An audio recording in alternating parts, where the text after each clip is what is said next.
오늘의 주제가 권위입니다.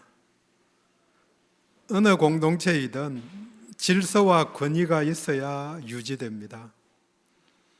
질서가 무너지면 조직은 더 이상의 의미가 없습니다. 조직은 질서에 의해서 지탱되고 움직이며 또 능력을 발휘하고 생명력을 나타냅니다. 그런데 질서는 권위 아래에서 유지됩니다. 그러니까 권위와 자격이 중요합니다. 자격이 있는 사람이 한 말이 권위가 있기 때문입니다. 이 세상에는 긍정적이든 부정적이든 권위 아래 움직이고 있습니다. 부정적인 권위를 권위주의라고 말하는데 획일적으로 위와 아래라는 종적인 지배관계로 보는 사고방식이나 행동 양식입니다. 또 권위 그 자체에 대해서 의심하거나 반항하는 것은 모독 또는 죄악으로 보는 사고입니다. 그래서 권위주의자들은 자신보다 상위의 권위에 대해서는 무조건 따르는 반면에 하위의 아래에 있는 것에 대해서는 복종만을 강조하게 됩니다. 권위주의는 배격해야 하지만 권위는 존중되어야 합니다. 그래야만 질서가 있고 편안해집니다. 공동체가 살아나려면, 질서가 유지되려면 권위가 있어야 합니다. 권위는 줄 세우기이고 질서는 줄 서기입니다. 현재 우리 사회의 문제는 권위 자체를 배격하려는 문화에 있습니다. 선생님의 권위나 인권은 없고 학생들의 인권과 학습권만 있는 학교의 상황입니다. 군대도 마찬가지라고 말합니다. 요새는 하기 싫다고 이야기하면 훈련도 못 시킨다고 그렇게 이야기를 합니다. 실제 군에 있는 장교들, 하사관의 이야기입니다. 그래서 하사관을 하려는 지원자가 별로 없다고 합니다. 가정도 자녀 중심으로 움직입니다. 명절도 이전과 같지 않습니다. 조상들을 생각하고 확장된 대가족을 생각하던 데에서 개인 위주로 또 핵가족 위주로 바뀐 것도 권위가 사라진 것과 연관이 있다고 봅니다. 사회에서도 자기 기준에 조금만 안 맞으면 고소하고 민원 넣고 하는 현재의 상황이 사사시대의 상황과 유사합니다. 사사기 마지막 문장인 21장 25절이 사사시대의 한 줄 평가입니다. 그때에는 이스라엘에 왕이 없었으므로 사람마다 자기 소견에 옳은 대로 행하였더라.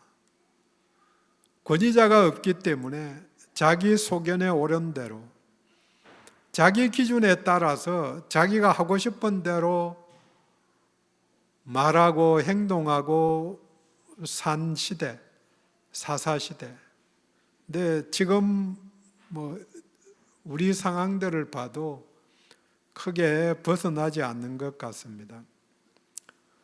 성도로서 하나님의 권위를 인정해야 하는데 그 인정이 하나님의 대리인으로 임명된 사역자의 권위, 또 가정에서는 과장의 권위를 중심으로 질서가 있어야 하는데 자기 마음에 들지 않으면 자기 소견에 옳은 대로 하나님의 뜻과 무관하게 행동하는 사람들이 많이 있습니다.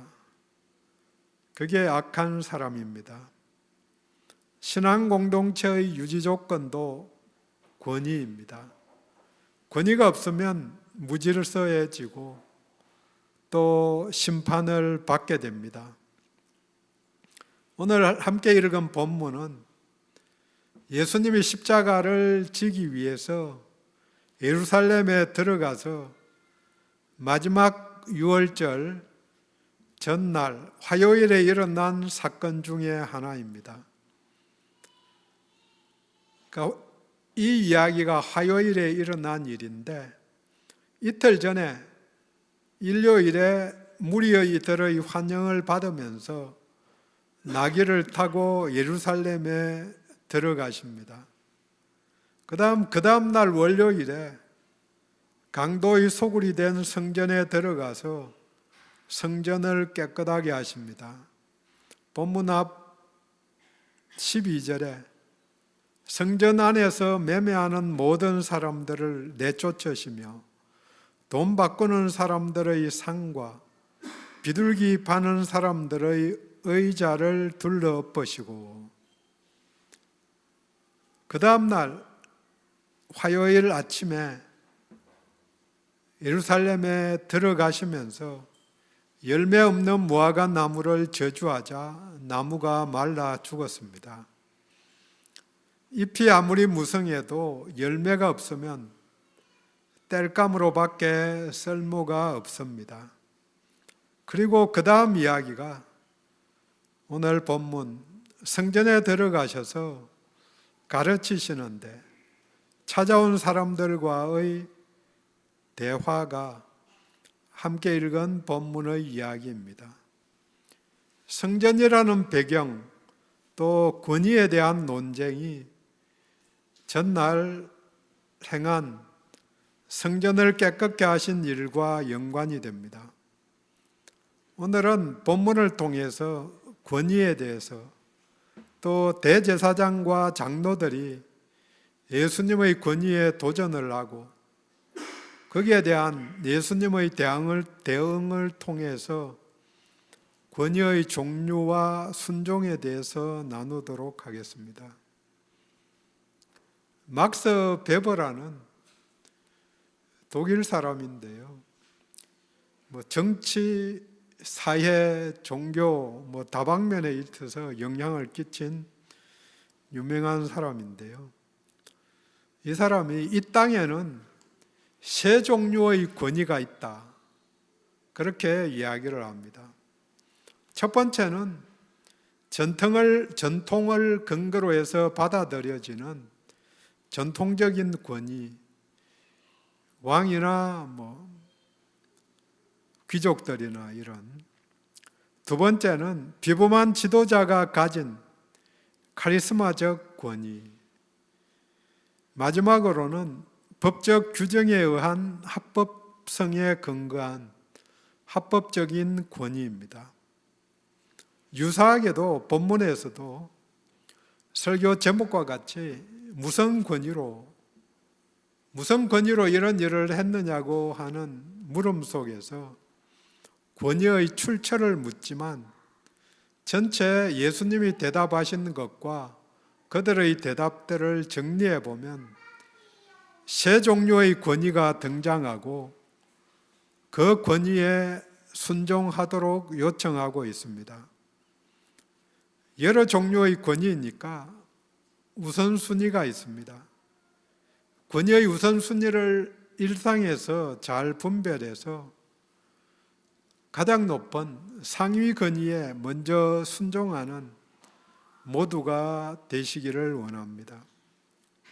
첫 번째는 제사장들과 장로들이 가진 권위로 베버의 분류에 따르면 전통에 의한 권위입니다.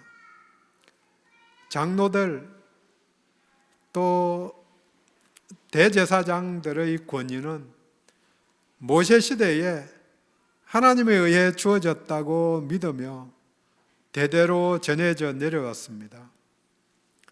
이 두 부류는 법정의 재판관이기 때문에 또 권위가 있었습니다. 재판에서 칭찬도 하지만 대부분의 경우에는 누가 잘못됐는지 벌을 주고 징계를 하니까요.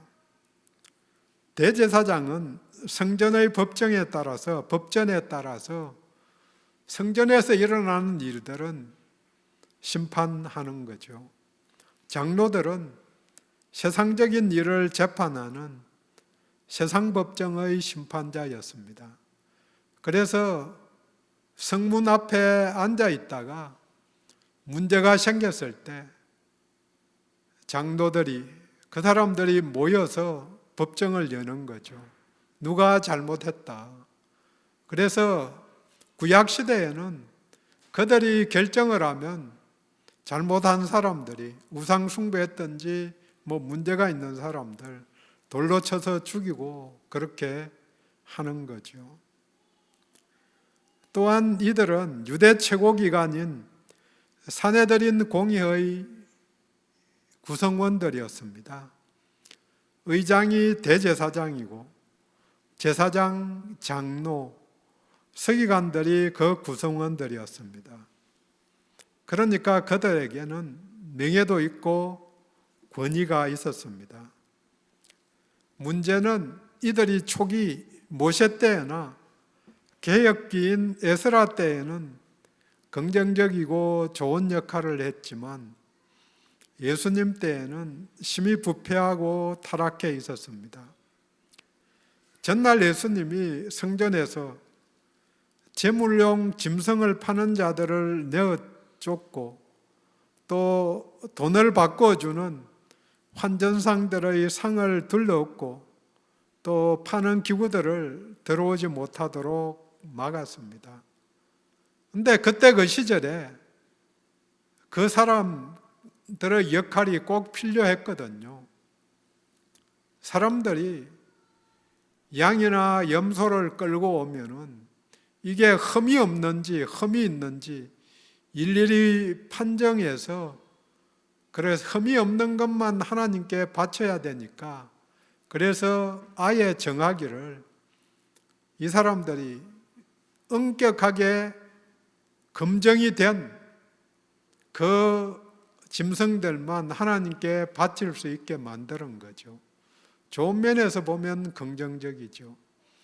또 돈을 바꿔주는 환전상들도 그때 세상에서 통용되는 화폐에는, 돈에는 은전이든 동전이든 로마 황제의 얼굴이 그려져 있었습니다. 그래서 황제의 얼굴이 그려진 걸 어떻게 하나님 앞에 바쳐 황제 숭배하자고 하는 거지. 그래서 성전에서는 따로 다른 돈을 쓴 거죠. 그러니까 그 돈을 바꿔주는 사람이 필요했던 거죠.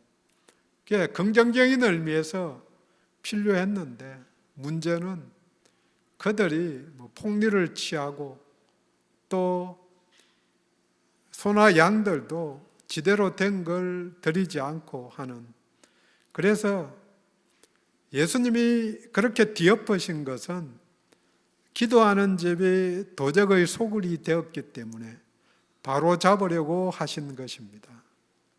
하지만 이들 장사꾼들은 모두 공의의 성인하에서, 대제사장의 성인하에서 합법적으로 하던 일이었기 때문에 예수님의 이런 행위와 가르침이 공의의 권위와 권한에 심각하게 도전했던 것입니다. 그래서 공회는 대표자들을 파견해서 예수님을 책잡으려, 또 문제가 있음을 지적하려고 한 것입니다. 파송받은 대표자들은 예수님이 무슨 권위로, 누구에게 허락받은 권위로 성전에서 재물을 팔고 돈을 바꿔주는 자들을 내쫓고 또 본인은 성전에서 가르치는 일을 하느냐고 물은 것입니다. 권위의 충돌입니다. 이 시기에 대제사장과 장로들의 권위는 생명이 연결되지 않은 하나님 나라와 무관한 권위주의적 권위였습니다. 이들 자신이 하나님을 위해 살아야 하는데 그렇게 살지는 않고 기계적으로 자신들의 이익을 위해 판단하고 살았기 때문입니다. 권위주의는 생명에 적대적입니다. 이들은 32절 말씀대로 요한이 의의 도로 왔지만, 의의 도를 가르쳤지만 끝내 회개하지 않고 믿지도 않았습니다. 더해서 요한이 메시아라고 증언한 예수를 믿지도 않았고, 예수님도 회개하라고 외쳤지만 결코 받아들이지 않았습니다. 더욱이 오늘 포도원에 가서 일하라고 했지만 29절 말씀과 같이 가겠다고 하더니 가지 않은 맏아들과 같이 하나님의 부르심을 거역하는 불순종의 지도자들입니다. 이들은 진리에 대해서도 정직하지 않았습니다. 25절에서 요한의 침례가 어디로부터 왔는지, 그의 침례에 대한 권위의 출처를 묻는 것 같지만 요한의 사역 전체를 물은 것입니다. 요한의 사역, 그 능력과 힘이 어디서부터 왔는가? 여기에 대한 답변을 준비하면서 그들의 고민이 25절 뒤에서부터 후반절부터 26절까지 나옵니다. 하늘로부터라고 하면은 그 권위의 출처가 하나님이라고 하면 사람들이 예수님이 왜 믿지 않았느냐 그렇게 물을 것이고, 이 논쟁이 사람들이 많이 있는 데서, 예수님의 가르침을 듣는 사람들이 있는 데서 되었기 때문에 사람들이 보고 듣고 있는 거죠. 사람으로부터 왔다고 하면 백성들이 요한을 선지자라고 알고 있는데 백성들이 반발할 것이기 때문에 결국 모르겠다고 말합니다. 백성이 무섭다고 말을 한다는 것이 아이러니입니다. 하나님만을 두려워해야 할 사람들이 하나님을 무시하고 인간의 눈을 더 두려워한 것입니다. 본인들이 지금까지 한 행동을 생각해 보면 요한의 권위가 사람으로부터 본인이 그렇게 주장했을 따름이다 이렇게 말해야 하는데, 사람들이 두려워서 그렇게 답도 안 한 거죠. 우리들도 이해득실을 따져서 결정하고 말하지 말아야 합니다. 그들은 요한이 하늘의 권세를 받아서 사역을 하고 있음을 알았지만 인정하지 않았고, 자신들이 가진 전통적인 권위만을 주장했습니다. 그래서 기득권을 지키기 위해서 사람이라고 말하고 싶은데 두려움 때문에 그렇게 말하지도 못한 것입니다. 결국 그들은 정직하지 못한 사람, 부정직한 사람들입니다. 정직이 인격입니다. 성전에서 장사하다가 쫓겨난 사람들과 같이 성전을 강도의 소굴로 만든 사람들입니다. 또 이들이 가진 권위는 하늘나라의 평안이 아니고 세상에서의 편안에는 도움이 되지만 하나님 나라와는 무관한 권위, 생명으로 인도하지 못하는 권위입니다. 여기에 기대거나 안주하거나 의지하지 말아야 합니다. 예수님은 하나님께 불순종함을 들어서 그들과 대적한 것입니다. 권위에는 인격이 따라야 할 뿐 아니라 더 높은 권위에 복종해야만 권위가 유지됩니다. 최고의 권위는 하나님과 우리 주 예수님이십니다. 두 번째, 침례 요한이 가진 권위입니다. 막스 베버의 분류에 따르면 카리스마적 권위, 그 의미는 비범한 자질과 초자연적인 힘을 포함한 권위입니다. 근데 성경에서 보면 하나님으로부터 위임받은 권위입니다.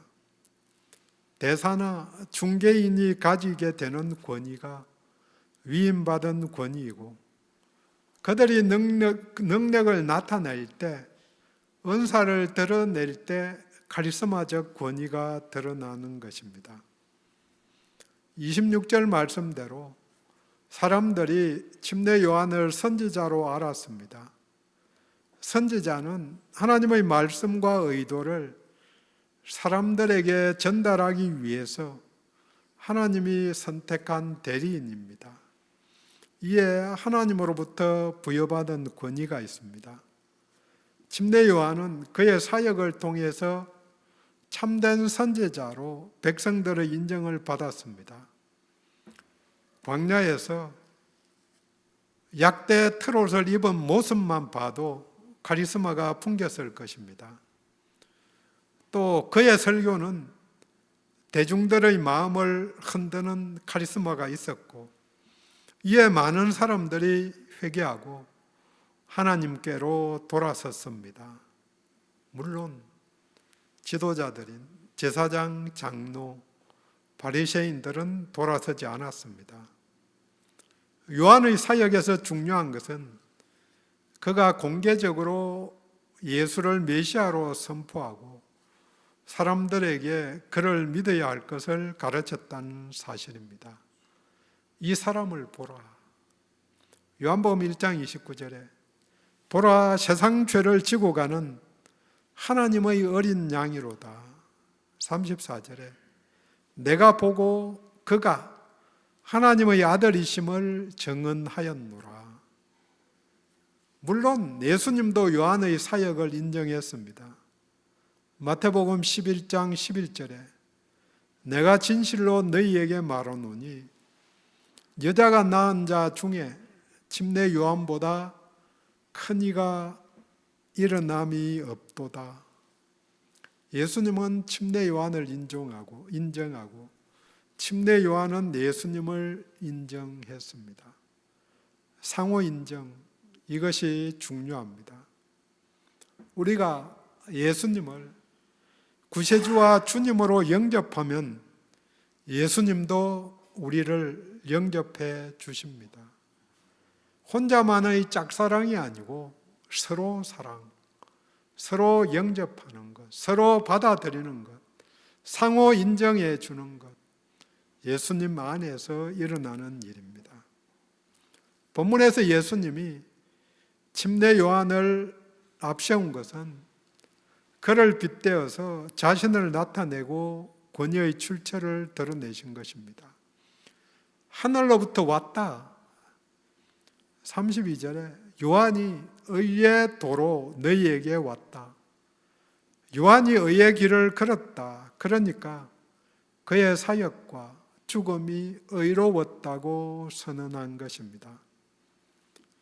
여기서 중요한 것은 위임받은 권위에도 순종해야 한다는 사실입니다. 침례 요한의 선언과 명령들, 말씀에 다 순종했어야 하는 것이죠. 그것은 하나님이 권위를 위임하셨기 때문입니다.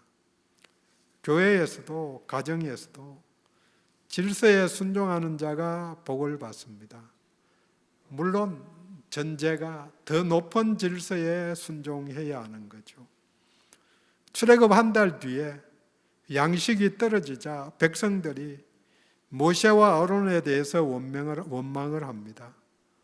굶주려 죽게 한다는 것이 명목인데 모세가 말합니다. 출애굽기 16장 8절에 너희의 원망은 우리를 향하여 함이 아니오 여호와를 향하여 함이로다.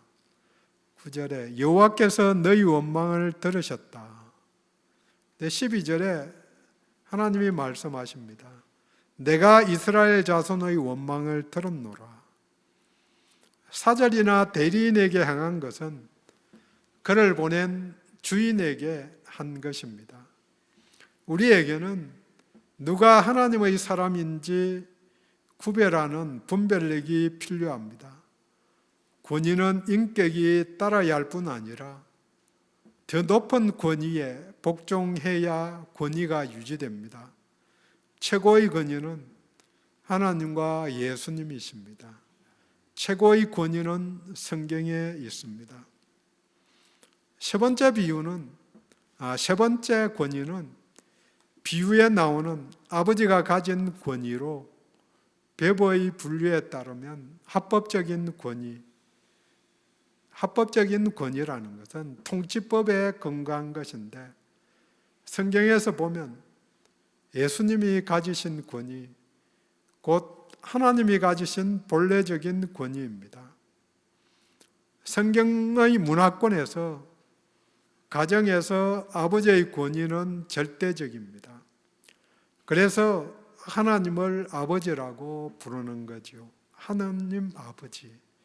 하늘에 계신 우리 아버지요.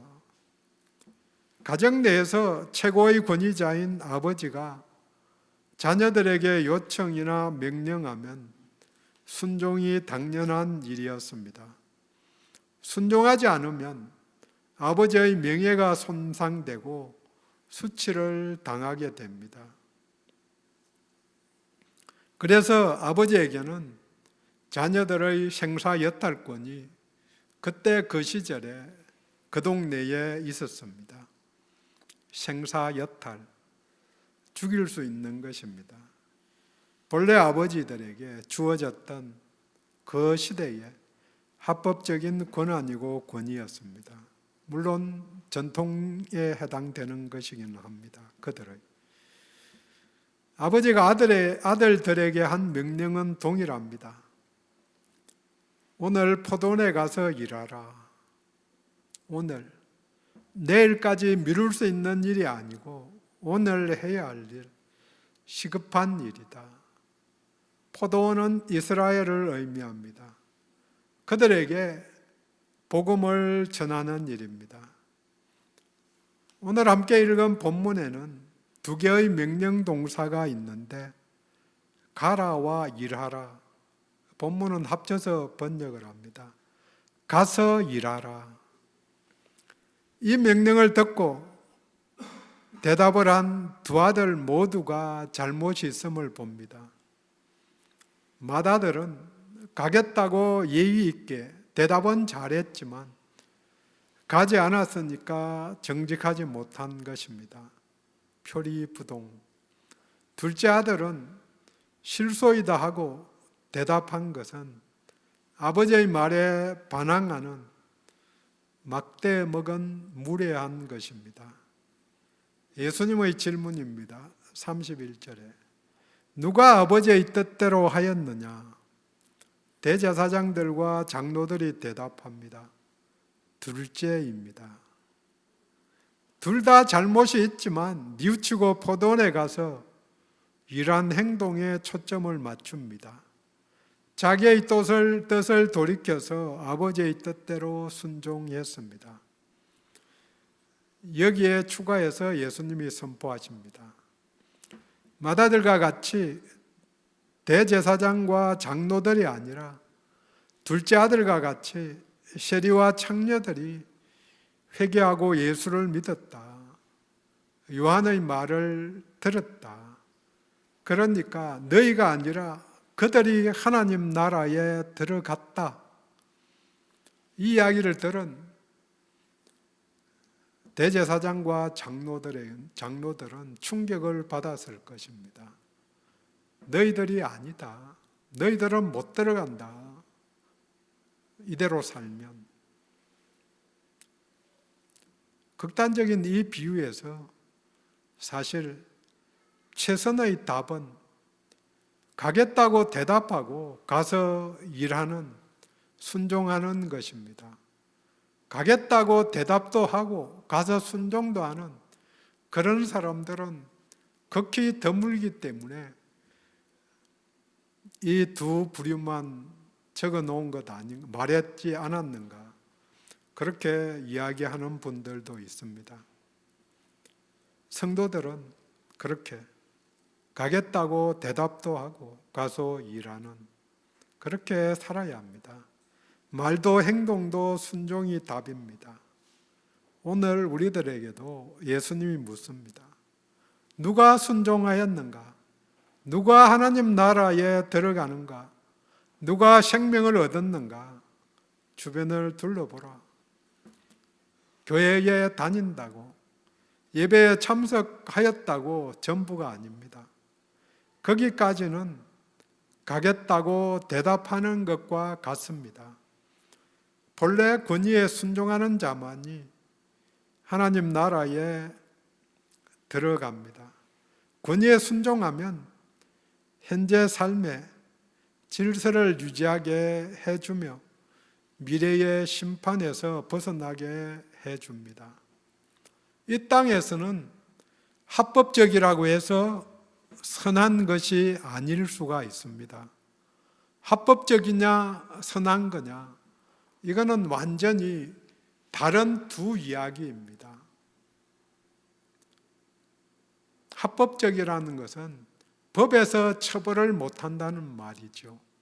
선한 것은 유익을 주는 거죠. 법에서 처벌은 못하지만 악한 일들이 비일비재하게 일어나는 거죠. 합법적으로 움직이는 사기단이 있습니다. 법에 저촉이 안 되게 교모하게 움직이기 때문에 꼬투리를 정확하게 법에 저촉되는 걸 드러낼 수 없는 거죠. 합법적으로 움직이는 이단들도 있는 거죠. 법에 저촉이 안 되니까.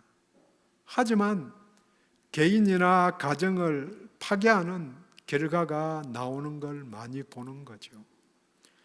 그래서 믿는 우리들에게는 세상 법보다도 더 상위의 하나님의 법을 알고 순종해야 합니다. 하나님의 말씀이 본래적인 권위, 최고의 권위가 있습니다. 성경 말씀이 최고의 권위입니다. 예수님의 말씀에 권위가 있습니다. 권위가 있다는 말은 그 명령에 순종해야 한다는 의미입니다. 읽고 듣는 것도 중요하지만 거기까지는 열매가 없습니다. 행동으로 나타나야 열매가 맺힙니다. 오늘 포도원에 가서 일하라. 이 명령이 오늘도 주님이 제자들에게, 성도들에게 말씀하십니다. 포도원이 어디냐? 일터입니다. 가정입니다. 내가 속한 공동체입니다. 어떤 일을 하는가? 포도수확, 복음 전파와 열매 맺기입니다. 권위를 인정하면 순종합니다. 또 시간을 냅니다. 또 기도를 합니다. 정리합니다. 권위가 질서를 나타냅니다. 질서로 나타납니다. 하나님의 권위에 대한 반응이 심판으로 나타납니다. 순종하면 상급이 있고 불순종하면 저주가 있습니다. 세 가지 권위를 나누었습니다. 첫 번째는 제사장과 장로들이 가진 권위, 전통에 의한 권위입니다. 두 번째는 침례 요한이 가진 선지자직 권위로 하나님으로부터 위임받은 권위입니다. 세 번째는 비유에 나오는 아버지가 가진 권위로 하나님이 가지신 본래적 권위, 예수님이 가지신 권위입니다. 우리에게는 누가 하나님의 사람인지 구별하는 분별력이 필요합니다. 이단들도 능력을 나타내고 이단뿐만 아니죠. 불교도 다른 종교들도 능력을 드러내고 무당들도 작두 위를 탄다고 그러잖아요. 안 다치고.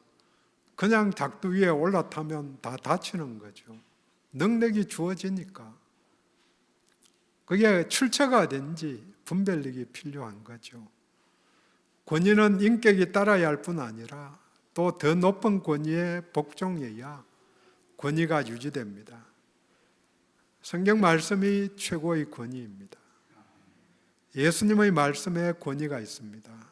권위가 있다는 것은 계속 반복하지만 명령에 순종해야 한다는 의미입니다.